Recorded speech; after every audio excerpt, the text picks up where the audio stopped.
மச்சி நிக்கும் எல்லாருக்கும் பேபே. இந்த மாதிரி நேரத்துல தான் தெளிவா நிதானமா முடிவு எடுக்கணும். சரக்கு இருக்கா இல்ல வாங்கணுமா? Holidays-nale, adu namma GT Holidays da. GT Holidays, South India's #1 travel brand. You know you are special when you're with GT Holidays.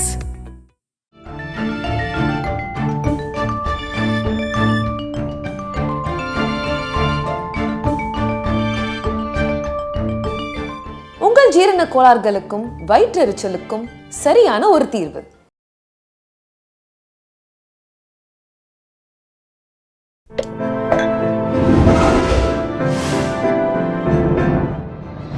Sai Vichitra. இளையராஜாவோட பழகக்கூடிய வாய்ப்பு உங்களுக்கு கிடைச்சிருக்கும். இளையராஜா ஒரு நல்ல படம். சரிங்களா, லெலின் சாருக்கு மியூசிக் மேலே ரொம்ப இது. லெலினுக்கு வந்து இசை மேலே இருந்து லெலினுடைய மாஸ்டரும் இளையராஜா போய் தன்ராஜ் மாஸ்டரும் ஒரே இது. ஆனால் இளையராஜாவுக்கு வந்து தன்ராஜ் மாஸ்டர்கள் கூடவே இருந்தவர். கொலக்கா இது மாதிரி அவர் கற்றுக்கணும். அந்த லஸ் கார்னரில் அந்த லாட்ஜில் மாடியில் தான் இருப்பார். லெலினும் அங்கே தான் போவார். நானும் கூட போய் மியூசிக் இல்லைனால எங்களுக்கெல்லாம் அந்த மியூசிக் எப்போயுமே உண்டு. இல்லை கண்ணனுக்கும் உங்களுக்கு தெரியும் அந்த மியூசிக் நாலேஜ் இருக்கிறனால தான் அவருக்கு அந்த ஷார்ட் பூட்டி அந்த கேமராவில் அவருக்கு அந்த சாங்கு பாரதி ராஜா இருக்கும்போது அந்த சாங் பேன் பண்ணுறதுலாம் அந்த மியூசிக்கோடு தான் அது கரெக்டாக இருக்கும். அந்த நாலேஜ் இருக்கிறதுனால தான் அந்த கேமராமேனுக்கு. ஸோ அந்த நாலேஜ் எங்களுக்கு இருக்கிறதுனால ராஜா வந்துட்டு நாங்கள் தன்ராஜ் மாஸ்டர் லெலினுக்கு இது பற்றி கொடுப்பாரு. நம்ம வீட்டில் வந்து லெலின் சார் வந்து ஓனாகவே நாங்கள் பியானோ வாங்கி வச்சுருந்தோம். ராஜாவால் அது முடியாது அப்போது இருக்க அவர் காலகட்டத்துக்கு. அந்த பியானோ வாசிக்கிறதுக்கு தன்ராஜ் மாஸ்டர் எங்கள் வீட்டுக்கு வந்து லெலினுக்கு கற்றுக் கொடுக்கும்போது ராஜாவும் வருவார் கூட. ராஜாவை வந்துட்டு இந்த மியூசிக் கற்றுக்கிறது தன்ராஜ் மாஸ்டர் கூட வர்றது போகிறது. திருப்பி ராஜா அவங்களோட போயிடுவார். லெலின் அவங்களோட ராஜாவுக்கும் லெலினுக்கும் அந்த அப்படி தான் பழக்கங்கள் ரொம்ப திக்காக ஏற்பட்டு போச்சு. அந்த இதில் நம்மளுக்கு அந்த பழக்கம் இருந்திருக்கும் போது வர்றதும் போகிறது கூட அமர் கூட வர்றது. அமர் கொஞ்சம் பழகுது. பாஸ்கர் ரொம்ப நல்லா பழகுவார். ராஜாவோடவும் அமரோடவும். பாஸ்கர் வந்து வெளிப்படையாக பேசும். எல்லாரோடும் அவன் கிடக்கிறான்டா அப்படி தான் பேசும். அது அவன் அப்படி அவன் சொல்கிறானான்வார் ராஜாவே அப்படின்வார். வேணா எப்படி முதல்ல அவன் நினச்சி தெரியும் யோசிக்கல பொழுது அப்படி ஒரு ஓப்பன் பேசுகிறாள் பாஸ்கர்.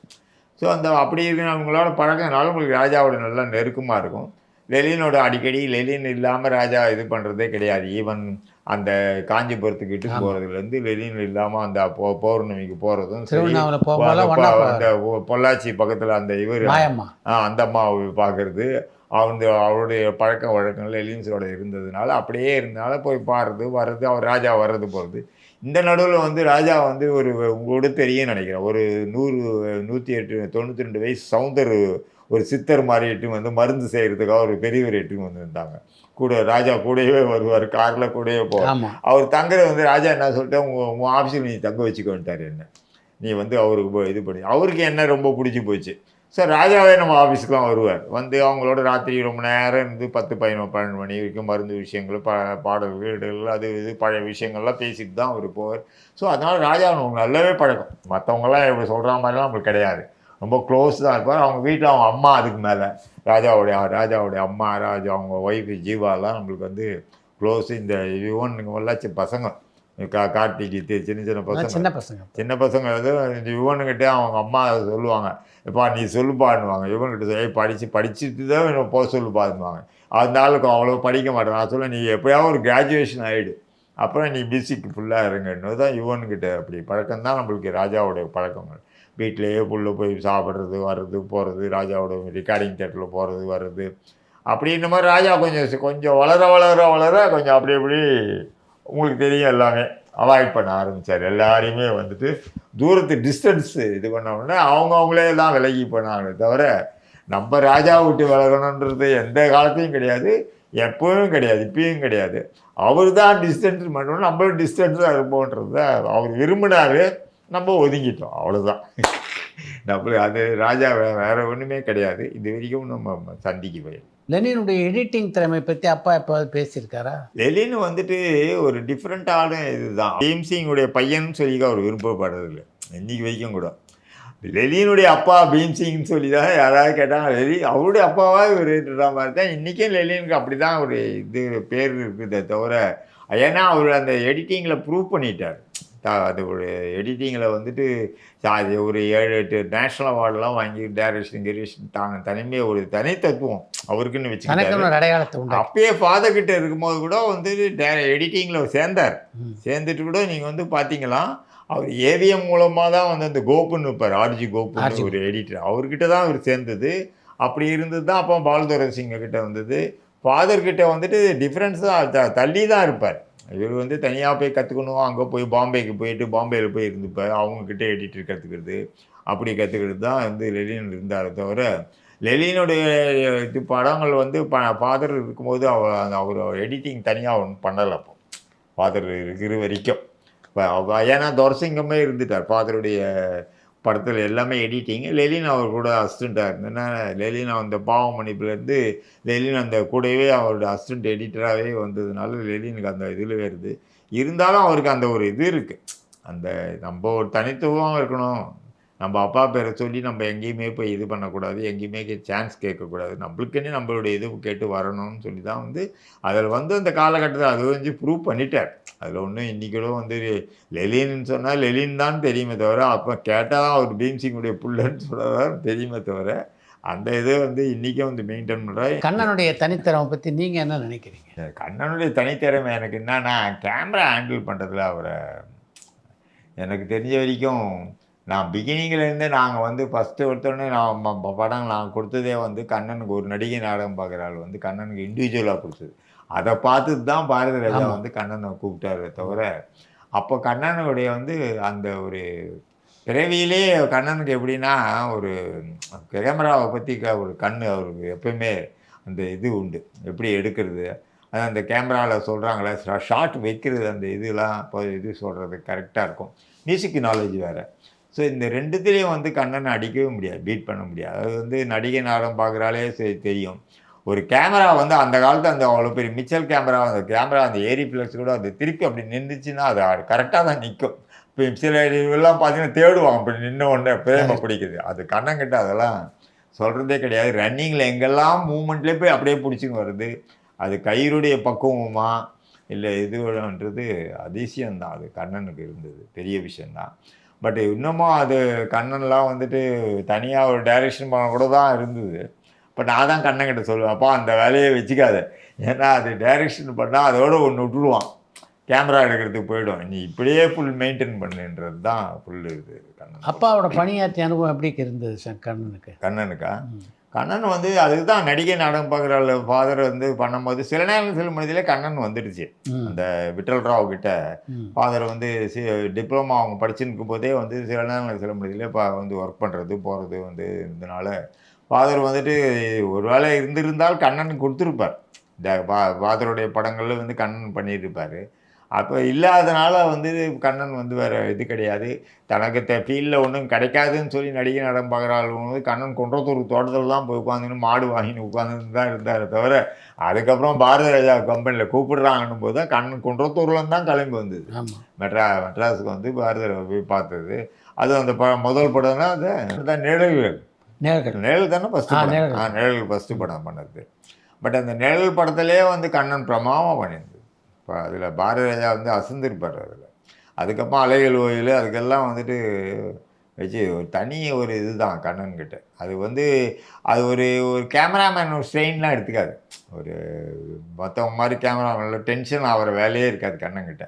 இருக்கிறத வச்சு கூடனா கூட ரைட்டுன்னு சொல்லி எடுத்துக்குமே தவிர, அது ஆரம்பத்தில் சின்ன வயசுலேருந்தே அப்படி தான் கண்ணனை பொறுத்த வரைக்கும். அந்த இதில் லெலின் வந்து என்டையர் டிஃப்ரெண்ட்டு, கண்ணன் என்டையராக டிஃப்ரெண்ட் கமர்ஷியல். இது பல வருடங்களாக சினிமா பார்த்துட்டீங்க, இப்போ சினிமா உலகம் எப்படி இயங்கிக்கிட்டு இருக்கிறதா நினைக்கிறீங்க? இன்றைக்கி சினிமா உலகம் வந்துட்டு எப்படின்னா பணம் இருந்தாலும் அண்டு ஹீரோயிசம் இருந்தால் தான் முடியும். ஹீரோவுடைய தயவு வேணும். அதுக்கு மேலே வந்து பணம் இருந்து அந்த காலத்தில் நம்ம காலத்தில் இருந்தது, பணம்ன்றது இருந்தது. பட் பணம் இருந்தது வந்து ஒரு ஏவிஎம் இருந்தது, எல்வி பிரசாத் இருந்தது, நாகரெட்டி இருந்தது, இவங்கெல்லாம் பணம் உள்ளவங்க தான். பட் அவங்கெல்லாம் ஒரு கலைத்திறமையோடு இருந்தாங்க. இன்றைக்கி பணம் இருக்கிறவங்க கிட்ட வந்து அந்த கலை இல்லை, ஆனால் அவங்க வந்து கார்ப்பரேட் அந்த ஸ்டைலில் தான் இருக்கிறாங்க. அந்த கார்ப்பரேட் ஸ்டைலுக்கு இன்றைக்கி இருக்க ஹீரோவங்கெல்லாம் பலியாகிட்டாங்கன்றது தான் என்னுடைய ஃபீலிங். இப்போ நம்மளை போல ஆளுங்கள்லாம் போய் கேட்கறதுக்கு அவங்களுக்கு தெரியறது இல்லை. அதனால் நம்ம போய் கேட்டு நம்மளுடைய இதை கெட்டுக்கிறதோட நம்ம ஒதுங்கி இருக்கிறது நல்லது. இன்றைக்கி அவங்களுக்கு அந்த காலகட்டத்தில் அவங்க மேலேயும் குறை கிடையாது. ஏன்னா இன்னைக்கு ஸ்டைல் வந்து இன்றைக்கி மாறுது. இன்னைக்கு கார்ப்பரேட் ஸ்டைலில் போய் படம் எடுத்தும் போது அவங்களுக்கு ஈஸியாக இருக்குது, அவங்களுக்கும் அது ஈஸியாக இருக்குது. முன்ன அப்படி கிடையாது. ஏபிஎம்மோ இவங்களாம் வந்து ஒரு சினிமா தெரிஞ்சவங்க. அவங்க அதுக்கு தகுந்த மாதிரி படம் எடுத்துட்டாங்க, அதுக்கு தகுந்த மாதிரி டைரக்டர் இருந்தாங்க, ஒரு டாமினேஷன்ஸு இல்லாமல் இருந்தது. அப்படி இணைஞ்சு தான் எல்லாருமே இணைஞ்சு தான் சினிமான்றது அந்த காலகட்டத்தில் இருந்தது. இந்த காலகட்டத்தில் வந்து அப்படி கிடையாது. இன்றைக்கி வந்து சினிமா வந்து ஒரு ஸ்டைல் வந்து மாறி போச்சு. அது கூட அந்த இப்படியும் எடுக்கிறாங்களே, இப்படியும் படம் வந்து நீங்கள் பார்த்தீங்க ரப்பர் பந்து மாதிரியெல்லாம் படங்கள்லாம் வந்து தான் இருக்குது. அதுவும் எப்படி தான் எடுக்கிறாங்கன்றது எனக்கே தெரியல.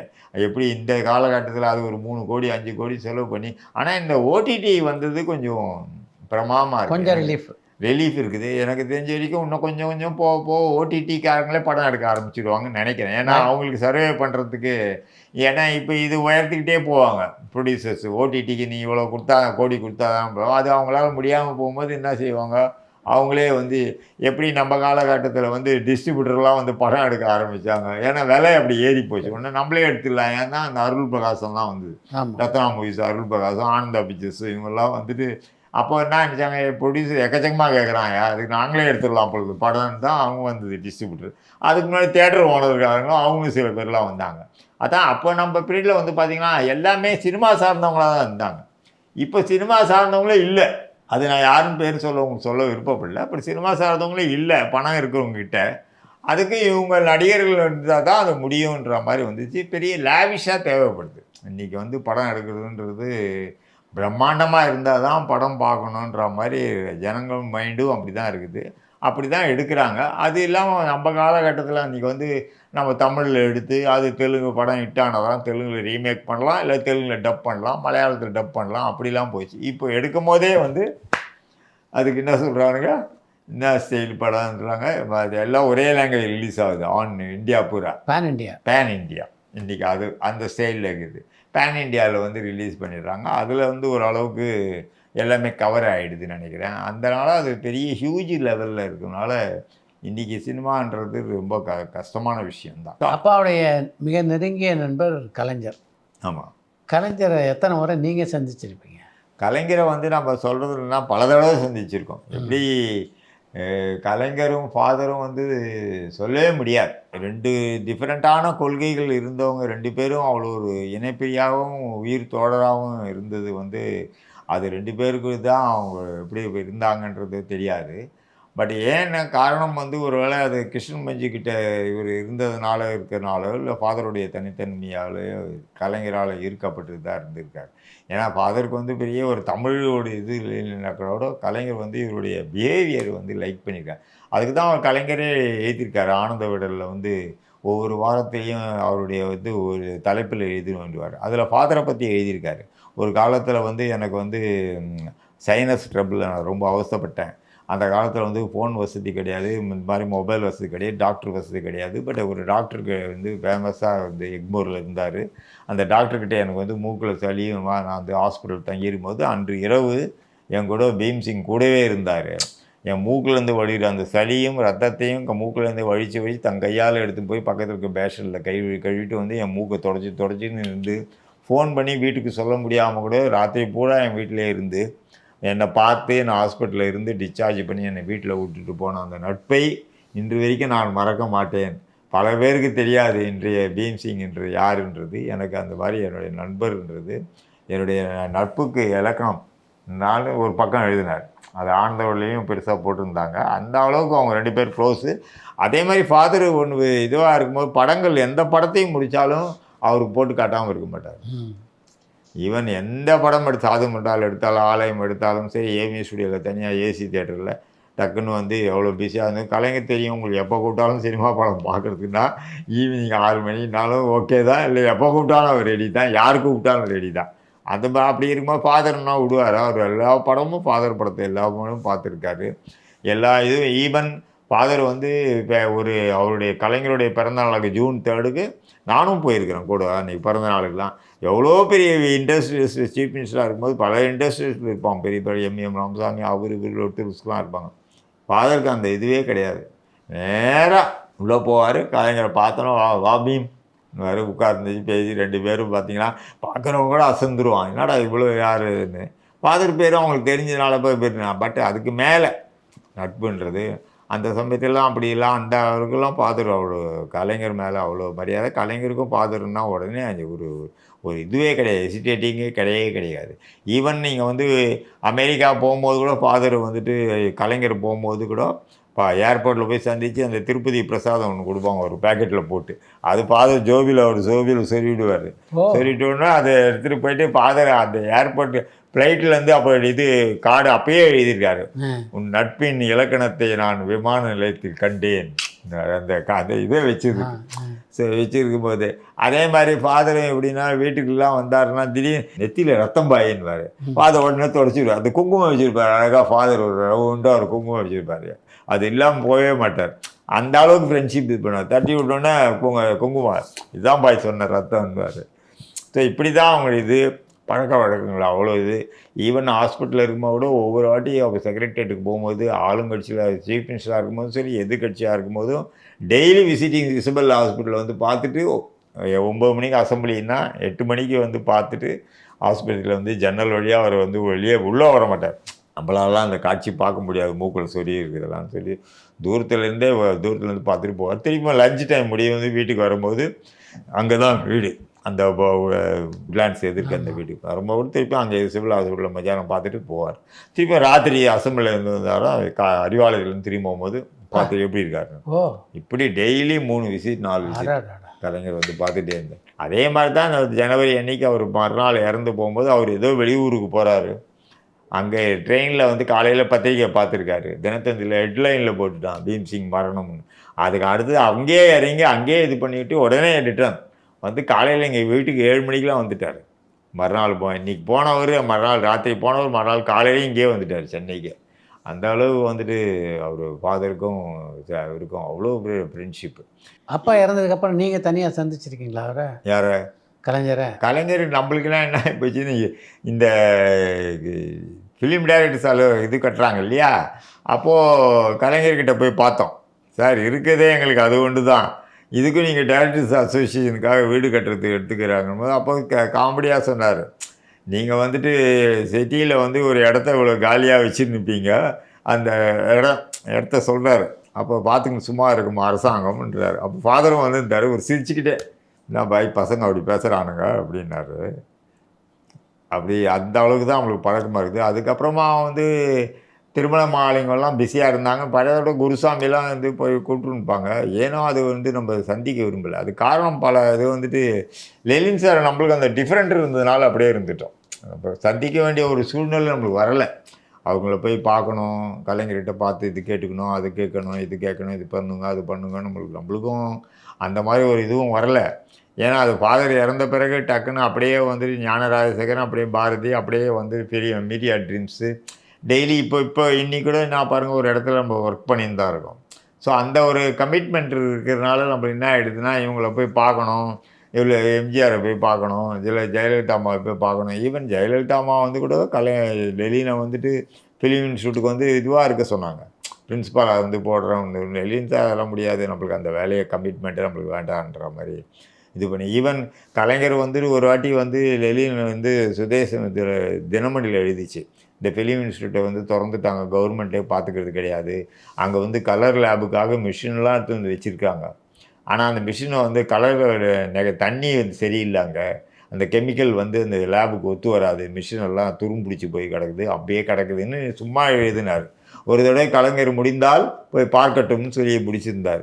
கலைஞர் அந்த படிச்சுட்டு அந்த ஸ்டேட்மெண்ட்டை உடனே அமுதன் சாரை கூப்பிட்டு என்னப்பா அப்படி எழுதியிருக்காரு லெலினா, அவர் சும்மா எழுத மாட்டார், அது என்ன பாருன்னு சொல்லி இன்றைக்கி பண்ணி அதை கரெக்ட் பண்ணி டெய்லி லாரி வண்டி தண்ணி வெளியிலேருந்து பிடிச்சி வந்து லேபை ஆரம்பித்து வச்சுட்டு திருப்பி அவர் அமிர்தம் போய் சொன்னது கலைஞர் சொன்னாது என்கிட்ட சொல்லாது லெலின்கிட்ட போய் சொல்லி லெலின் எடுத்துமே காட்டு திருப்பியும் சொல்லி அந்த இது தான் வச்சுருப்பார்.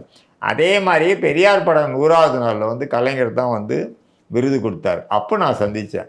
இப்போ ஆசிரியர் வந்து இன்ட்ரடியூஸ் பண்ணும்போது அப்போ லெலினும் வந்து இது பண்ணும்போது ஆசிரியர் சொல்கிறார், வீரமணி ஐயா சொல்கிறார் கலைஞர்கிட்ட, இந்த மாதிரி லெலின் யார்கிட்டையுமே விருதெல்லாம் வாங்க மாட்டார், ஏதோ இந்த வாட்டி உங்கள் இதுக்கு வந்துட்டார் 100வது நாள் விருது வாங்கிறதுக்குன்னு.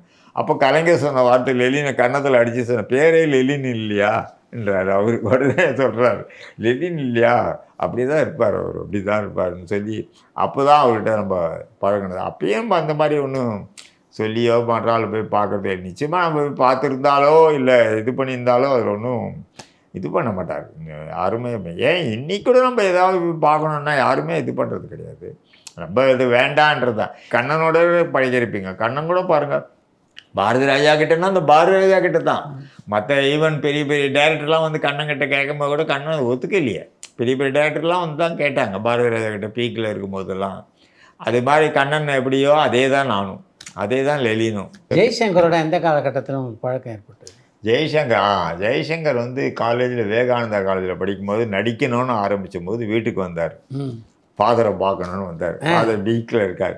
இந்த மாதிரி பார்க்கும்போது ஆள் ஜம்முன்னு அந்த காலேஜ் ஸ்டைலில் ட்ரிம் பண்ணி பேண்ட் ஷர்ட்டு போட்டுன்னு அந்த உள்ளே வந்துட்டு இந்த மாதிரி நான் ஃபோட்டோ எடுத்து வந்து ஃபாதரை பார்த்து கொடுக்கணும்னு ஃபாதரை பார்த்து கொடுத்தாரு. ஃபாதர் நான் திருப்பி நான் இது பண்ணும்போது நான் படம் பண்ணும்போது நிச்சயமாக அவனை கூப்பிட்றேன்ப்பா, நீங்கள் இது பண்ணி போய் படி முதல் காலேஜ் முடியினார். அப்படி அதுக்கப்புறமா ஜெய்சங்கரை பார்த்துட்டு ஜோசப் தலியத்து வந்து, அதுவும் நம்ம நியூட்டன் ஸ்டூடியோ பக்கத்தில் இருக்கிற ஸ்டூடியோ தான், அந்த படத்தை ஆமாச்சு சிட்டாளர் அந்த படம் நடித்து இது பண்ண விட்டது. அதுலேருந்து இரவும் பகலும் தானே அந்த படத்தில் அவர் நடித்து இது பண்ணதுலேருந்து அதுக்கப்புறமா நம்ம வந்து ஈவன் ஃபாதருடைய படத்தில் தான் வந்து சாது மிண்டாரில் போட்டு இது பண்ணலாம். அதுக்கு மேலே ஜெய்சங்கர் நம்மளுக்கு ரொம்ப க்ளோஸாக இது வந்தது குழந்தையின் தெய்வத்தில் வந்து கிருஷ்ணன் மஞ்சு வந்து கரெக்டாக வந்து ஜெய்சங்கரை வந்து கரெக்டாக அவங்க அந்த ரோலுக்கு போட்டவங்க வந்து நம்மளுக்கு அந்த ஃப்ரெண்ட்ஷிப்பாகவே நல்லாவே ஜெய்சங்கர் நம்மளுக்கு வந்து போகிறது வர்றது பழக்கம் பட்டுறது. ஈவன் நம்ம பிரதர் திலீப்லாம் வந்து இந்த விவேகானந்தா காலேஜில் வந்து படிச்சிக்கும் போதே அது ஜெய்சங்கர் அங்கேயும் படித்ததுனால அவங்களுக்கு அந்த மூலமாக பழக்கமானதுனால ஜெய்சங்கர்கிட்ட இன்னொன்று என்னன்னா ஒரு அது என்னானே சொல்ல முடியாது. ஜெய்சங்கர் எல்லாம் வந்துட்டு ஒரு இதுவே கிடையாது அவங்களுக்கு, அந்த ஃபீலிங் ஒரு இது ஒரு ஹீரோன்ற மாதிரி ஹீரோவே பழகிறது ஒரு சாதாரண ஒரு இதுதான். எப்படி நீங்கள் வந்துட்டு ஒருத்தரை வந்து கஷ்டப்படுறாங்கன்னா ஒரு படம் நம்மளுக்கு பண்ணணுன்னா உடனே பண்ணிவிடுவார். அதை பற்றி நீ அட்வான்ஸ் கொடு இது பண்ணி கொடு கதை கேட்கறது கூட கிடையாது ஜெய்சங்கர். அந்த மாதிரி டைப் தான். அதே என்ன அந்த ஒரு சிரிப்பு, அந்த ஈஸி, எந்த செட்டில் யாராவது ஷூட்டிங் நடக்குதுன்னா பக்கத்து ஸ்டூடியோவில் உள்ளே போயிடுறது கலாய்ச்சிட்டு வர்றது, இப்படி தான் அந்த கடைசி வரைக்குமே இருந்ததை தவிர ஜெய்சங்கர் வந்துட்டு கடைசி வரைக்கும் சரி நம்ம அவ்வளோ ஒரு இதெல்லாம் வந்து பார்க்கவே முடியாது எனக்கு. அவங்களெல்லாம் பார்த்து ரவிச்சந்திரனாவது கொஞ்சம் டிஃப்ரெண்ட் டைப்பு. ஜெய்சங்கர் அந்த இதுவே கிடையாது, ஓடுது ஓடல. அவருடைய மைண்டே என்னன்னா நம்மளுக்கே ஒரு படம் வந்து நம்மளும் ஒரு ஹீரோவாக இருந்து இவ்வளோ படங்கள் பண்ணிட்டேமேன்றது தான் ஒரு நம்மளுக்கு இல்லாத ஒரு பெரிய விஷயந்தான்ற மாதிரி அவர் நினச்சிக்கிது, ஒரு அதிர்ஷ்டம் தான்ற மாதிரி. கடைசி வரைக்கும் சிம்பிள் மேனாகவே இருந்தவர். ஆமாம்மா, அது நீங்கள் வந்துட்டு மறுக்கவே முடியாது. நீங்கள் வந்துட்டு ஈவன் எனக்கு என்ன ஒரே ஒரு வருத்தம்னா பாலச்சந்தரை வச்சு ஒரு படம் பண்ண நினச்சது, பாரதி ராஜா வச்சு ஒரு படம் பண்ணுறது, அந்த ரெண்டு தான் நடக்காமல் போச்சு. அவ்வளோதானே தவிர இன்னும் படம் எடுக்கணும்னு ஆசை இருக்கு. இன்னும் இருக்குது. ஏன் நான் ஈவன் கலைப்புலி தானுக்கிட்டே நான் வந்து கொஞ்சம் ரொம்ப க்ளோஸாக இருப்பேன். அவர்கிட்ட போய் அடிக்கடி போய் பார்ப்பேன் கலைப்புலி தானுக்கிட்ட. ஏன்னா கலைப்புலி தானுவை வந்து நான் பார்த்தது ஒரு டிஸ்ட்ரிபியூட்டராக தான் பார்த்துருக்கேன். ஏன்னா ஏவிஎம் ஸ்டுடியோவில் வந்து அந்த இரு கைகளில் ஒரு படம் அந்த ரஜினிகாந்த் கை கொடுக்கும் கை அந்த படத்துக்கு டிஸ்ட்ரிபியூட்டர் அவர் வந்து அப்போ அவர் தானு அப்படியே வருவார் ஏவிஎம் ஸ்டுடியோவில் வந்து வரும்போது இது எடிட்டிங்கில் வந்து லெலின் பார்க்குற மாதிரி வந்து எப்போ முடியுங்க படம், கை கொடுக்கும் கை எப்போ வருமா வராதா இந்த மாதிரி டிஸ்ட்ரிபியூட்டர் கேட்க வருவாங்க இல்லையா. அந்த மாதிரி இதுலேருந்தே எனக்கு தானு சார் நல்ல பழக்கம் வந்து. ஸோ அப்படி இருக்கும்போது தானு சார் வந்து நீங்கள் படம் பண்ணுங்கள், நீங்கள் வந்து பண்ணுங்கள், இது ஏன்னாவது உங்களுக்கு இருக்குது, இதுக்கு டெஃபினட்டாக நான் வந்து பேக்ரவுண்டில் சப்போர்ட் பண்ணுறேன்னு சொல்லி தான் அதுவும் ஒரு கதை கூட செலக்ட் ஆகி போயிடுச்சு. பண்ணி எல்லாமே ஓகே ஆகி போயிட்டும் அதுவும் திருப்பியும் ஒரு கேமராமேனால் ஸ்பாயில் ஆகிடுச்சு. அங்கே இருந்தவங்க அது வந்துட்டு இது பண்ணி விட்டாங்க. ஸோ இல்லாட்டா கலைப்புலி தானே இன்னி கூட சொல்லுவார், நீங்கள் இப்போ கூட படம் பண்ணுங்க எதனாவது பண்ணுங்க.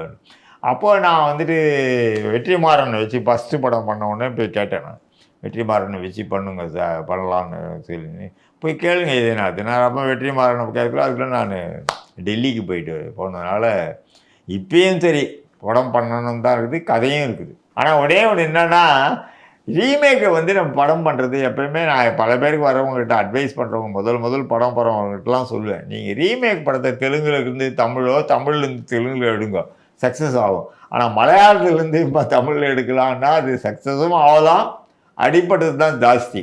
கன்னடத்துலேருந்து எடுக்காதீங்க. கன்னடத்தில் இருக்கிற எந்த படமும் ஓடினது கிடையாது தமிழில். தமிழ், அதனால் அது பண்ணாதீங்கன்னு தான் நம்ம இது சொல்கிறது. அந்த ரீமேக் படங்களை வந்து பண்ணுறதுன்றது இஷ்டம். ஆனால் இன்றைக்கி ரீமேக் படங்களும் காஸ்ட் எக்கச்சக்கமாக ஆகிடுச்சு போல. இப்போ ஓடிடிக்கு அப்புறம் ரீமேக் படங்களே கம்மியாக கிடையாது. ஏன்னா அவங்களே ஹிந்தியில் எடுத்துடுறான். நீங்கள் இது பேன் இண்டியான்னு ஆகிப்போச்சா, அதனால் அதுவும் போச்சு இப்போ வந்து. இருந்தாலும் வந்து இந்த ரப்பர் பந்து மாதிரியோ இல்லை ஒரு ஆர்டிஸ்டிக் டைப்புள்ள ஒரு படம் எடுத்தால் என்னால் சக்ஸஸ் பண்ண முடியும்னு இன்றைக்கும் எனக்கு அந்த நம்பிக்கை இருக்குது. ரொம்ப நன்றி, உங்கள் அனுபவத்தெல்லாம் நம்ம ரசிகர்களோட பகிர்ந்து கொண்டது. எனக்கும் ரொம்ப நன்றி. எனக்கு வந்து சித்ரா லட்சுமணன் வந்து நான் சொல்லணும்னா அந்த சிரிப்பு, அந்த ஒரு சைலன்ஸ், எந்த இதுக்குமே ரியாக்ஷன் கொடுக்காத ஒரு இதுவாக இருந்தாலும் ஏற்றுக்கணும் போகணுன்றது தான் உங்ககிட்ட எனக்கு ரொம்ப பிடிச்சது. அது என்னை கூப்பிட்டு என்னை இது பண்ணதுக்கு எனக்கு ரொம்பவும் மகிழ்ச்சி. பரபரப்பான சினிமா செய்திகள், நட்சத்திரங்களின் பேட்டிகள், சினிமா வரலாறு ஆகியவற்றை பார்க்கவும் படிக்கவும் உங்களுக்கான இணையதளம் tourantalkies.co.